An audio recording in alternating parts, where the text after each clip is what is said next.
حدیث شریف کی راضی رسول اکرم صلی اللہ علیہ وسلم فرمائی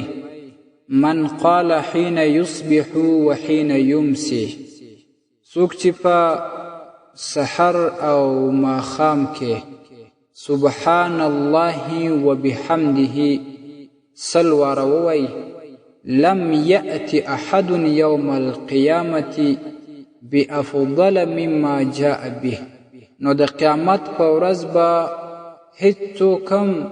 د ده څخه غوره شی رانه وړي ده به د قیامت په ورځ ډېر غوره شی او ډېر بهترین چیز راوړی وي هغه به دغه کلمه شریفه وي چې کوم مسلمان یې د سهار په وخت کې سل واره کوي او سل واره د ماخوستن یا ماښام په وخت کې کوي د دې وروسته بیا رسول اکرم صلی الله علیه وسلم وایي الا احد قال مثل ما قال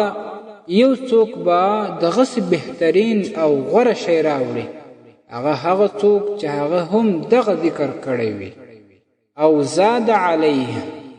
یا دا چې که مسلمان دغه ذکر تل سل واره هم زیات کړی وي په سهار او په ماښام کې هغه به هم د قیامت په ورځ په دغه بهتره شي په دغه غوره شي باندې راتګ وکړي دا به د ځان سره راوړي معززو تنها که څوک دغه وایي چې سبحان الله وبحمده هم الله رب العزت دا ثواب ورکوي چې دا به د ده دپاره د قیامت په ورځ یو بهترین او غوره شی وي چې د ده سره به وي او په بعضې نور احادیثو کې دا راځي لکه د بخاري شریف آخري حدیث دی چې دوې کلمې دي هغه ډېرې پر ژبه سپکې دي په وزن کې درنې دي الله رب العزت ته محبوبې دي هغه سبحان الله وبحمده سبحان الله العظیم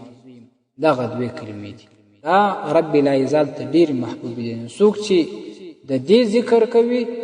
دغه سړی به الله ته بیا محبوب جوړیږي د قیامت په ورځ به پر ده باندې یو برکت او یو نور وي